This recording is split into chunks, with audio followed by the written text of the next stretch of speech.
ನಮಸ್ತೆ ವೀಕ್ಷಕರೇ, ಜ್ಞಾನಸಾಗರ ಜ್ಯೋತಿಷ ಚಾನೆಲ್ಗೆ ನಿಮಗೆಲ್ಲ ಸ್ವಾಗತ. ಈ ವಿಡಿಯೋದಲ್ಲಿ ನಿಮಗೆ ಸಿಗುವ ಅಪರೂಪದ ಮಾಹಿತಿಗಳು ಹೀಗಿವೆ ನೋಡಿ. 27 ನಕ್ಷತ್ರಗಳಲ್ಲಿ ಯಾವ 7 ನಕ್ಷತ್ರದಲ್ಲಿ ಹುಟ್ಟಿದ ಪತಿಯು ಪತ್ನಿಗೆ ಅದೃಷ್ಟವನ್ನು ಹೊತ್ತು ತರ್ತಾರೆ? ಆ 7 ನಕ್ಷತ್ರದ ಹುಡುಗರ ಗುಣ ಹೇಗಿರುತ್ತೆ? ವಿವಾಹವಾದ ನಂತರ ಹೆಂಡತಿಗೆ ತೆರೆಯುವ ಅದೃಷ್ಟದ ಬಾಗಿಲುಗಳು ಯಾವುವು? ಹಾಗಾದ್ರೆ ಇನ್ನುಳಿದ ನಕ್ಷತ್ರಗಳು ಅದೃಷ್ಟಶಾಲಿ ಅಲ್ಲವೇ? ಇಂತಹ ಅಪರೂಪದ ವಿಷಯಗಳ ಬಗ್ಗೆ ವಿಡಿಯೋದಲ್ಲಿ ಮಾಹಿತಿ ನೀಡಿದ್ದೇವೆ. ಯಾವುದೇ ಕಾರಣಕ್ಕೂ ಇವುಗಳಲ್ಲಿ ಒಂದೇ ಒಂದು ಪಾಯಿಂಟ್ ಕೂಡ ಮಿಸ್ ಮಾಡ್ಕೋಬೇಡಿ. ಹಾಗಾದ್ರೆ ತಡ ಯಾಕೆ, ವಿಡಿಯೋ ಸ್ಟಾರ್ಟ್ ಮಾಡೋಣ ಬನ್ನಿ.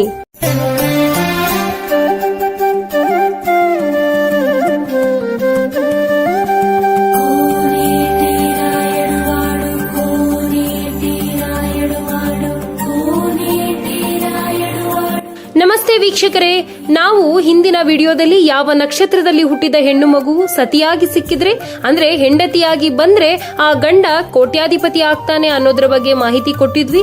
ಆದ್ರೆ ಈ ವಿಡಿಯೋದಲ್ಲಿ ಯಾವ ನಕ್ಷತ್ರದಲ್ಲಿ ಹುಟ್ಟಿದ ಹುಡುಗನನ್ನು ಹುಡುಗಿ ಮದುವೆ ಆದ್ರೆ ಶ್ರೀಮಂತಿಕೆಯನ್ನು ಅನುಭವಿಸ್ತಾಳೆ ಅನ್ನೋದ್ರ ಬಗ್ಗೆ ಮಾಹಿತಿ ಕೊಡ್ತಾ ಇದೀವಿ. ಜ್ಯೋತಿಷ್ಯ ಶಾಸ್ತ್ರದ ಪ್ರಕಾರ ಜನ್ಮ ಕುಂಡಲಿ, ನವಾಂಶ ಕುಂಡಲಿ ಹಾಗೂ ಭಾವ ಕುಂಡಲಿ ಅಂತ 3 ಕುಂಡಲಿಗಳು ಇರುತ್ತೆ. ಅವುಗಳಲ್ಲಿ ನವಾಂಶ ಕುಂಡಲಿಯಲ್ಲಿರುವ ಗ್ರಹಗಳು ಆಕ್ಟಿವೇಟ್ ಆಗೋದು ವಿವಾಹದ ನಂತರ, ಅಂದ್ರೆ ಮದುವೆಯಾದ ನಂತರ ನಿಮ್ಮ ಸಂಪೂರ್ಣ ಜಾತಕ ನವಾಂಶದ ಮೇಲೆ ಅವಲಂಬಿತವಾಗಿರುತ್ತೆ. ವಿವಾಹ ಮಾಡುವಾಗ ಕೇವಲ ಹೆಣ್ಣಿನ ಅದೃಷ್ಟವನ್ನೇ ನೋಡದೆ ಗಂಡಿನ ಅದೃಷ್ಟ ಕೂಡ ಬಹಳ ಮುಖ್ಯವಾಗುತ್ತೆ. ಇಬ್ಬರ ಜಾತಕವನ್ನು ಸಂಕ್ಷಿಪ್ತವಾಗಿ ಪರಿಶೀಲಿಸಿದಾಗ ಮಾತ್ರ ವಿವಾಹದ ನಂತರ ಯಾರಿಂದ ಎಷ್ಟು ಅದೃಷ್ಟಗಳು ಒಲಿದು ಬರುತ್ತೆ ಅಂತ ಗೊತ್ತಾಗುತ್ತೆ. ನಾವು ಈಗಾಗಲೇ ಯಾವ ಹೆಣ್ಣಿನ ನಕ್ಷತ್ರದಿಂದ ಗಂಡನಿಗೆ ಕೋಟ್ಯಾಧಿಪತಿಯಾಗುವ ಯೋಗ ಕೂಡಿ ಬರುತ್ತೆ ಅನ್ನೋದರ ಬಗ್ಗೆ ಮಾಹಿತಿ ಕೊಟ್ಟಿದ್ದೇವೆ. ಒಬ್ಬ ಹೆಣ್ಣಿನ ಜೀವನದಲ್ಲಿ ಆಕೆಯ ಪತಿಯ ರಾಶಿ ಹಾಗೂ ನಕ್ಷತ್ರಗಳು ಕೂಡ ಬಹಳ ಮುಖ್ಯವಾಗಿ ಪಾತ್ರವಹಿಸುತ್ತೆ. ಕೆಲವು ನಿರ್ದಿಷ್ಟವಾದ ನಕ್ಷತ್ರಗಳಲ್ಲಿ ಜನಿಸಿದ ಪುರುಷರು ತಮ್ಮ ಹೆಂಡತಿಯನ್ನು ಅತಿಯಾಗಿ ಪ್ರೀತಿಸುತ್ತಾರೆ. ಇದರ ಜೊತೆಗೆ ಆರ್ಥಿಕ ಅಭಿವೃದ್ಧಿ, ಐಶ್ವರ್ಯ, ಸುಖ, ಶಾಂತಿಗಳು ತಮ್ಮ ಹೆಂಡತಿಗೆ ಅಗಾಧವಾಗಿ ನೀಡುತ್ತಾರೆ. ಅಂತಹ ಅದೃಷ್ಟವಂತ ನಕ್ಷತ್ರಗಳಲ್ಲಿ ಹುಟ್ಟಿದ ಪುರುಷರು ಪತ್ನಿಗೆ ಅದೃಷ್ಟವನ್ನು ಹೊತ್ತು ತರ್ತಾರೆ. ಹಾಗಾದ್ರೆ ಆ 7 ನಕ್ಷತ್ರಗಳು ಯಾವುವು? ಅಂತಹ ನಕ್ಷತ್ರದ ಪತಿ ಸಿಕ್ಕರೆ ಹೆಣ್ಣು ಮಕ್ಕಳು ನಿಜವಾಗ್ಲೂ ವಿವಾಹ ತಪ್ಪಿಸಿಕೊಳ್ಬಾರ್ದೆ ಎಂಬುದರ ಸಂಪೂರ್ಣ ಮಾಹಿತಿ ಈ ವಿಡಿಯೋದಲ್ಲಿ ನೀಡಿದ್ದೇವೆ. ಹಾಗಾಗಿ ವಿಡಿಯೋ ಎಲ್ಲಿಯೂ ಸ್ಕಿಪ್ ಮಾಡದೆ ನೋಡಿ. ಜ್ಯೋತಿಷ್ಯ ಶಾಸ್ತ್ರದ ಪ್ರಕಾರ ಮದುವೆಯ ನಂತರ ಲಕ್ಷ್ಮಿ ಯೋಗ, ಕುಬೇರ ಯೋಗ ಹೆಚ್ಚಾಗಿ ಆಕ್ಟಿವ್ ಆಗುತ್ತೆ. ಇಂತಹ ನಕ್ಷತ್ರದ ಹುಡುಗನನ್ನು ಮದುವೆಯಾಗುವ ಹೆಣ್ಣು ಮಕ್ಕಳು ಇತರೆ ಹೆಣ್ಣು ಮಕ್ಕಳಿಗಿಂತ ಹೆಚ್ಚು ಸಂತೋಷವಾಗಿರ್ತಾರೆ ಅಂತ ಜ್ಯೋತಿಷ್ಯ ಶಾಸ್ತ್ರ ತಿಳಿಸುತ್ತೆ. ಕೇವಲ ಹಣಕಾಸಿನ ವಿಷಯದಲ್ಲಿ ಮಾತ್ರ ಅಲ್ಲ, ಐಷಾರಾಮಿತನ, ವಾಹನ ಸುಖ, ಆಸ್ತಿ ಪಾಸ್ತಿಯಲ್ಲಿ ಹೆಚ್ಚಳ, ಅಪಾರ ಐಶ್ವರ್ಯಗಳು ವೃದ್ಧಿಯಾಗುತ್ತೆ.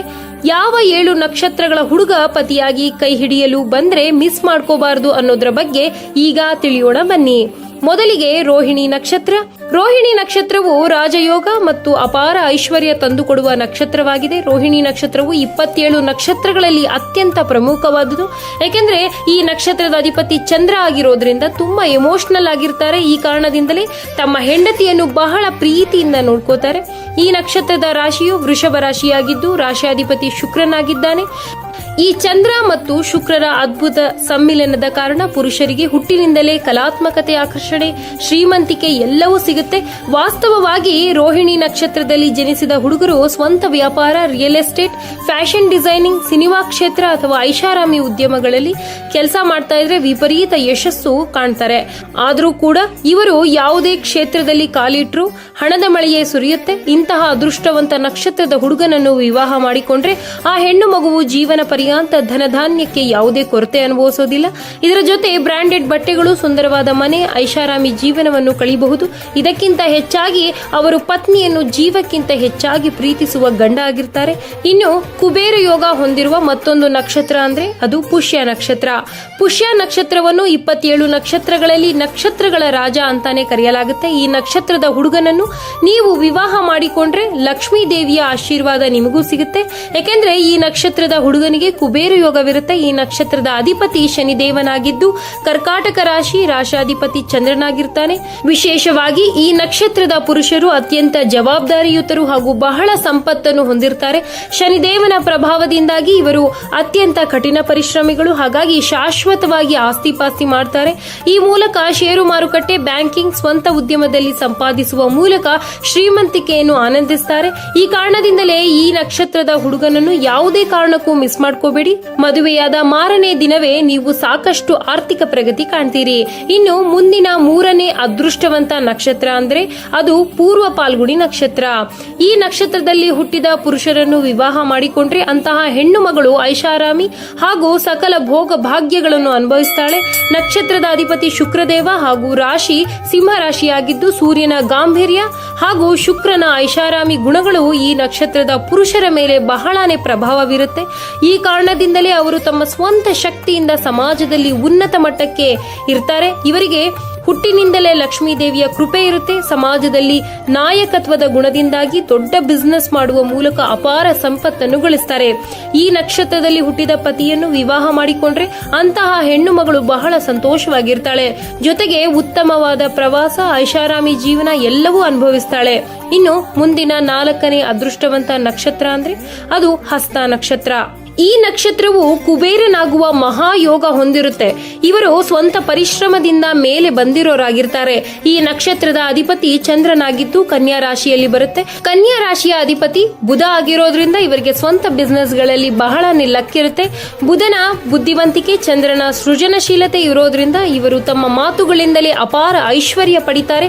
ಕಠಿಣವಾಗಿ ಕೆಲಸ ಮಾಡೋದ್ರಿಂದ ಮುಟ್ಟಿದ್ದೆಲ್ಲ ಚಿನ್ನವಾಗುತ್ತಾ ಹೋಗುತ್ತೆ. ಶೂನ್ಯದಿಂದ ಆರಂಭಿಸಿದ ಬಿಸಿನೆಸ್ ಎಲ್ಲವೂ ಕೋಟ್ಯಾಧಿಪತಿಯಾಗುವ ದಾರಿ ತಂದು ಕೊಡುತ್ತೆ. ಇವರು ಕೇವಲ ಹಣವನ್ನು ಮಾತ್ರ ಸಂಪಾದಿಸೋದಿಲ್ಲ, ಅವುಗಳ ಜೊತೆ ಗೌರವ, ಮರ್ಯಾದೆಯನ್ನು ಸಹ ಸಮಾಜದಲ್ಲಿ ಪಡೆಯುತ್ತಾರೆ.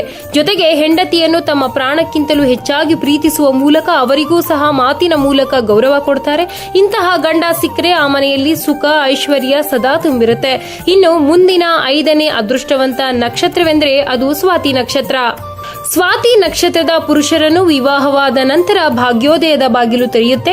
ಈ ನಕ್ಷತ್ರದ ಅಧಿಪತಿ ರಾಹು ಆಗಿದ್ದು ತುಲಾ ರಾಶಿ ಅಡಿಯಲ್ಲಿ ಬರುತ್ತೆ. ರಾಹುವಿನ ಆಶೀರ್ವಾದ ಹಾಗೂ ಶುಕ್ರನ ಸಂಪತ್ತಿನ ಯೋಗ ಈ ನಕ್ಷತ್ರದ ಮೇಲೆ ವಿಶೇಷವಾಗಿರುತ್ತೆ. ಈ ಕಾರಣದಿಂದಲೇ ಇವರು ಅಪಾರವಾದ ಯಶಸ್ಸು ಮತ್ತು ಶ್ರೀಮಂತಿಕೆಯನ್ನು ಪಡಿತಾರೆ. ವಿವಾಹವಾದ ನಂತರ ತಮ್ಮ ಹೆಂಡತಿಯನ್ನು ಬಹಳ ಪ್ರೀತಿಯಿಂದ ನೋಡ್ಕೋತಾರೆ. ಇವರಿಗೆ ವಿದೇಶಿ ವ್ಯಾಪಾರ, ಐಟಿ ಕ್ಷೇತ್ರದಂತಹ ಬಿಸಿನೆಸ್ಗಳು ಬಹಳನೇ ಲಕ್ ತಂದು ಕೊಡುತ್ತೆ. ಇಂತಹ ಹುಡುಗನನ್ನು ವಿವಾಹವಾಗೋ ಆ ಹುಡುಗಿಯ ಜಾತಕ ಸಂಪೂರ್ಣವಾಗಿ ಬದಲಾಗಿ ಭಾಗ್ಯೋದಯ ಉಂಟಾಗುತ್ತೆ ಎಂಬುದರಲ್ಲಿ ಯಾವುದೇ ಸಂಶಯವಿಲ್ಲ. ಇನ್ನು 6ನೇ ಅದೃಷ್ಟವಂತ ನಕ್ಷತ್ರವೆಂದರೆ ಅದು ಅನುರಾಧ ನಕ್ಷತ್ರ. ಅನುರಾಧ ನಕ್ಷತ್ರದಲ್ಲಿ ಹುಟ್ಟಿರುವ ಪುರುಷರಿಗೆ ಹೆಚ್ಚು ಕಷ್ಟವಿಲ್ಲದೆ ಅಪಾರವಾದ ಸಂಪತ್ತು ಹರಿದು ಬರುತ್ತೆ. ಈ ನಕ್ಷತ್ರದ ಅಧಿಪತಿ ಶನಿ ಆಗಿರೋದ್ರಿಂದ ವೃಶ್ಚಿಕ ರಾಶಿ ಅಡಿಯಲ್ಲಿ ಬರುತ್ತೆ. ಈ ನಕ್ಷತ್ರದ ಪುರುಷರು ಬಹಳನೇ ಶಾಂತವಾಗಿರ್ತಾರೆ. ಆರ್ಥಿಕ ವಿಚಾರದಲ್ಲಿ ಬಹಳ ಚಾಣಾಕ್ಷರಾಗಿರ್ತಾರೆ. ಈ ನಕ್ಷತ್ರದವರು ಸಮಾಜದಲ್ಲಿ ದೊಡ್ಡ ದೊಡ್ಡ ವ್ಯಕ್ತಿಗಳ ಸಂಪರ್ಕ ಹೊಂದಿರಲು ಹೆಚ್ಚು ಇಷ್ಟಪಡ್ತಾರೆ. ರಿಯಲ್ ಎಸ್ಟೇಟ್, ರಾಜಕೀಯಗಳಲ್ಲಿ ಹಠಾತ್ ಧನಲಾಭ ಪಡಿತಾರೆ. ವಯಸ್ಸು ಹೆಚ್ಚಾಗುತ್ತಾ ಹೋದಂತೆ ಅದಕ್ಕೆ ತಕ್ಕಂತೆ ಅವರ ಆಸ್ತಿ ಪಾಸ್ತಿ ಕೂಡ ಹೆಚ್ಚಾಗ್ತಾ ಹೋಗುತ್ತೆ. ನಿಮಗೆ ತಿಳಿದಿರಲಿ ಸ್ನೇಹಿತರೆ, ಅನುರಾಧ ನಕ್ಷತ್ರದ ಗಂಡು ಮಕ್ಕಳು ನಿಮ್ಮ ಕೈ ಹಿಡಿಯಲು ಬಂದ್ರೆ ಯಾವುದೇ ಕಾರಣಕ್ಕೂ ಮಿಸ್ ಮಾಡ್ಕೋಬೇಡಿ. ಇವರು ತಮ್ಮ ಹೆಂಡತಿಯನ್ನು ಬಹಳ ಹೆಚ್ಚಾಗಿ ಪ್ರೀತಿಸ್ತಾರೆ. ಇನ್ನು ಕೊನೆಯ ಹಾಗೂ 7ನೇ ಅದೃಷ್ಟವಂತ ನಕ್ಷತ್ರವೆಂದ್ರೆ ಅದು ರೇವತಿ ನಕ್ಷತ್ರ. ರೇವತಿ ನಕ್ಷತ್ರವು 27 ನಕ್ಷತ್ರಗಳಲ್ಲಿ ಅತ್ಯಂತ ಪ್ರಮುಖವಾದ ನಕ್ಷತ್ರಗಳಲ್ಲಿ ಒಂದಾಗಿದ್ದು ಈ ನಕ್ಷತ್ರವನ್ನು ಅಕ್ಷಯ ಪಾತ್ರೆ ಅಂತಾನೆ ಕರೆಯಲಾಗುತ್ತೆ. ಈ ನಕ್ಷತ್ರದ ಅಧಿಪತಿ ಬುಧ ಗ್ರಹನಾಗಿದ್ದು ಇದು ಮೀನ ರಾಶಿಗೆ ಸಂಬಂಧಿಸಿದೆ. ಗುರು ಹಾಗೂ ಬುಧ ಗ್ರಹಗಳ ಸಂಯೋಜನೆಯ ಕಾರಣ ಅಪಾರವಾದ ದೈವಿಕ ಆಶೀರ್ವಾದ ಇವರಿಗಿರುತ್ತೆ. ಈ ಕಾರಣದಿಂದಲೇ ಇವರು ಬಹಳಷ್ಟು ಶ್ರೀಮಂತಿಕೆಯನ್ನು ಅನುಭವಿಸುತ್ತಾರೆ. 90% ಇವರ ಸಂಪತ್ತುಗಳೆಲ್ಲವೂ ಧರ್ಮ ಮಾರ್ಗದಲ್ಲಿ ಬಂದಿರುತ್ತೆ. ಇವರು ಪ್ರಾರಂಭಿಸುವ ಸ್ವಂತ ಉದ್ಯಮದಿಂದ ಕೋಟ್ಯಾಂತರ ರೂಪಾಯಿ ಗಳಿಸ್ತಾರೆ. ಹೆಚ್ಚಾಗಿ ಪತ್ನಿಯನ್ನು ಗೌರವದಿಂದ ಹಾಗೂ ಪ್ರೀತಿಯಿಂದ ನೋಡ್ಕೊಳ್ತಾರೆ. ಹಾಗಾಗಿ ಈ ನಕ್ಷತ್ರದ ಹುಡುಗನನ್ನು ಯಾವುದೇ ಕಾರಣಕ್ಕೂ ಮಿಸ್ ಮಾಡ್ಕೋಬೇಡಿ ಸ್ನೇಹಿತರೆ. ಯಾವುದೇ ಒಂದು ಹುಡುಗನ ಜಾತಕದಲ್ಲಿ 7ನೇ ಮನೆಯು ವಿವಾಹಕ್ಕೆ ಸಂಬಂಧಿಸಿದಂತೆ ಆ ಜಾತಕವನ್ನು ಸರಿಯಾಗಿ ಪರಿಶೀಲಿಸಿ ವಿವಾಹಕ್ಕೆ ಮುಂದುವರಿಯಲು ನಾವು ಶಿಫಾರಸು ಮಾಡ್ತೇವೆ. ಜ್ಯೋತಿಷ್ಯ ಶಾಸ್ತ್ರದಲ್ಲಿ ಉಲ್ಲೇಖಿತವಾದ ಅದೃಷ್ಟವಂತ ನಕ್ಷತ್ರಗಳ ಬಗ್ಗೆ ಮಾತ್ರ ನಾವು ಮಾಹಿತಿ ಕೊಟ್ಟಿದ್ದೇವೆ. ವಿವಾಹಕ್ಕೆ ಮುಂದುವರಿಯುವ ಮೊದಲು ಈಗಾಗಲೇ ತಿಳಿಸಿದಂತೆ ಒಮ್ಮೆ ಜಾತಕ ಪರಿಶೀಲನೆ ಮಾಡೋದು ಬಹಳನೇ ಮುಖ್ಯ. ಆದರೂ ಸಹ ಇನ್ನುಳಿದ ನಕ್ಷತ್ರಗಳಲ್ಲಿ ಹುಟ್ಟಿದ ಪುರುಷರು ಸಹ ಮನೆಗೆ ಅದೃಷ್ಟವನ್ನು ತರ್ತಾರೆ ಎಂಬುದರಲ್ಲಿ ಯಾವುದೇ ಸಂದೇಹವಿಲ್ಲ. ನಮ್ಮ ಉದ್ದೇಶ ಕೇವಲ ಜ್ಯೋತಿಷ್ಯ ಶಾಸ್ತ್ರದಲ್ಲಿ ಉಲ್ಲೇಖಿತವಾದ ಅದೃಷ್ಟವಂತ ನಕ್ಷತ್ರಗಳ ಬಗ್ಗೆ ನಿಮಗೆ ಮಾಹಿತಿ ನೀಡೋದೇ ಆಗಿದೆ. ನೋಡಿದ್ರಲ್ಲ ಸ್ನೇಹಿತರೆ, ಯಾವ ನಕ್ಷತ್ರದಲ್ಲಿ ಹುಟ್ಟಿದ ಹುಡುಗನನ್ನು ವಿವಾಹ ಮಾಡಿಕೊಂಡ್ರೆ ಹೆಣ್ಣು ಮಕ್ಕಳಿಗೆ ಅದೃಷ್ಟದ ಬಾಗಿಲೆ ತೆರೆಯುತ್ತೆ ಅಂತ. ಮುಂದಿನ ವಿಡಿಯೋದಲ್ಲಿ ಮತ್ತೊಂದು ಆಸಕ್ತಿದಾಯಕ ಮಾಹಿತಿಯ ಜೊತೆ ಮತ್ತೆ ನಿಮ್ಮ ಮುಂದೆ ಬರ್ತೇವೆ. ಧನ್ಯವಾದಗಳು ಅರುಳ್ ಅವರೇ. ವಿಡಿಯೋ ನೋಡಿದ್ದಕ್ಕೆ ಧನ್ಯವಾದಗಳು. ದಯವಿಟ್ಟು ಹೆಚ್ಚಿನ ವಿಡಿಯೋಗಳನ್ನು ನೋಡಲು ಸಬ್ಸ್ಕ್ರೈಬ್, ಲೈಕ್, ಕಾಮೆಂಟ್ ಮಾಡಿ. ಮತ್ತು ನಿಮಗೆ ಇಂತಹ ವಿಡಿಯೋ ಇಷ್ಟವಾದರೆ ದಯವಿಟ್ಟು ನಿಮ್ಮ ಫ್ಯಾಮಿಲಿ ಮತ್ತು ಫ್ರೆಂಡ್ಸ್ ಜೊತೆ ಹಂಚಿಕೊಳ್ಳಿ. ಧನ್ಯವಾದಗಳು.